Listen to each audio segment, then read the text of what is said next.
북한이 지난 5일 탄도미사일을 발사한 이후에 엿새 만에 또다시 동해상으로 미사일을 발사를 했습니다. 자, 미사일 벌써 두 번째입니다.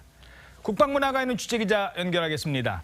자, 윤동빈 기자, 북한이 어떤 미사일을 쐈는지 궁금한데 우리 군이 아직 이걸 파악 중이라고요?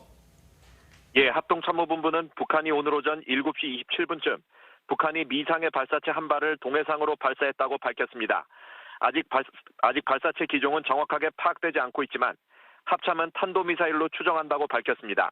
군 당국의 정보 분석 결과 발사체의 비행거리는 700km 이상, 최대 고도는 약 60km, 최대 속도는 마하 10, 즉 음속의 10배 내외이며 북한이 지난 5일에 발사한 미사일보다 진전된 것으로 평가하고 있습니다. 이번 발사는 지난 5일 북한이 자강도 일대에서 탄도미사일을 발사한 지 엿새 만인데요. 당시 북한은 미사일을 발사한 다음 날 미사일 사진을 공개하면서 극초음속 미사일 발사를 진행했다고 밝혔습니다.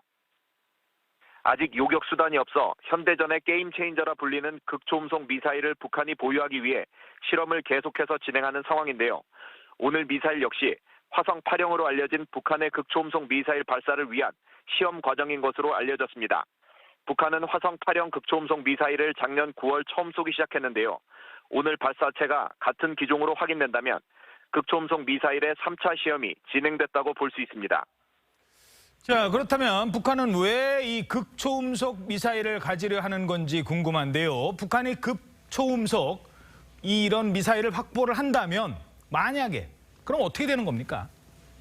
네, 극초음속 미사일은요, 쉽게 말해 탄도미사일과 순항미사일의 장점을 혼합했다고 볼 수 있습니다. 일단 탄두를 싣고 요격이 어려운 대기권 밖으로 탄두를 싣고 날아가는 것까지는 탄도미사일과 똑같습니다.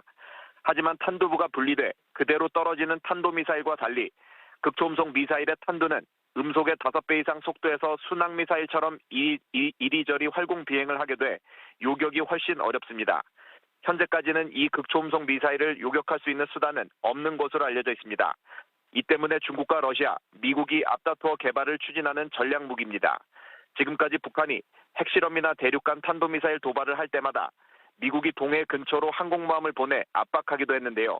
북한이 극초음속 미사일을 실전 배치하게 되면 미국의 항공모함도 동해에 접근하기 어려워질 수 있다는 게 전문가들의 분석입니다.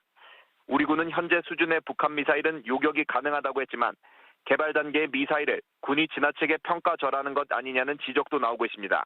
지금까지 국방부에서 TV조선 윤동빈입니다.